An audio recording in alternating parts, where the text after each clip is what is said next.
Курлаатрын хүрэл чимэг гэдэг боловсролын байгууллагад 19 дахь жилдээ ажиллаж байна. Хугацаанд 5 бүлэг төгсгөж бага боловсрол эзэмшүүлсэн ойролцоогоор 150-аад хүүхэд байгаа. Эдгээр хүүхдүүдийнхээ ажил амьдрал дээр амжилттай яваг харахад багш хүний хувьд бахархдаг.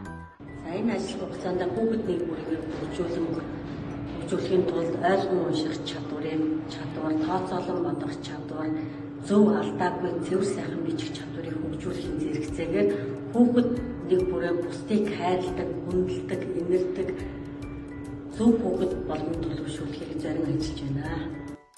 Хичээл сургалтын үйл ажиллагаанд хослон сургалтын аргыг хэрэглэж байна. Үүнд болохоор цахим номын санг ашиглаж эхэлж байна. Үүн дээр болохоор сургамжит эхүүдийн хүүхдүүдээр уншуулад сайн үйл, муу үйл ухаарч ойлгосон зүйлээ 3 асуултын дагуу ярилцаад товч бөгөөд тодорхой ойлгосон зүйлээ ярих чадвар суралцуулж байна.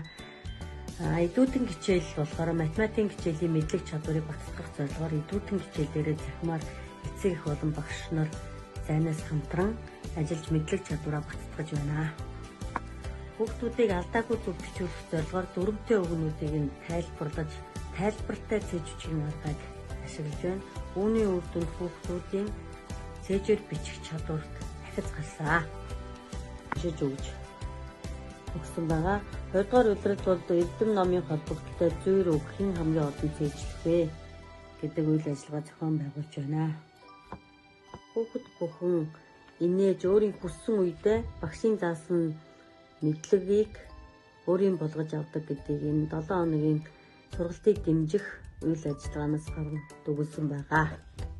Үйл ажиллагаанд хүүхдүүдэд ховцсон шуу, цэн тогруу хар сүлтийг ангирт нууран дээр ирсэн байхыг дурандулж харуулсан байгаа.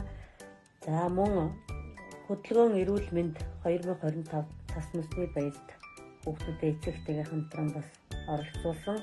Энэ хоёр үйл ажиллагаараа хүүхдүүдэд их төлөвлөхийн байгаль орчноо хайрлан хамгаалах сэтгэл зүйн боловсролыг олгохыг зорьсон. Цаашид хийх ажил маань нэгдүгээр бол хүүхэд бүрийгээ алдаагүй хэрэглээд зөв бичүүлэх. Яагаад энийг сургууль авсан гэвэл одоо сошиал орчинд бол зөв бичгийн алдаатай өгнүүд маш их харагдаж байгаа учраас ангийнхаа сургалтчдаг болон сургуулийнхаа бага боловсролын хүүхдүүдийг алдаагүй зөв бичүүлэх тал дээр анхаарч ажиллана. Хоёрдугаар бол хүүхэд бүрийн хялбар аргаар тооцоолох арга зүйн.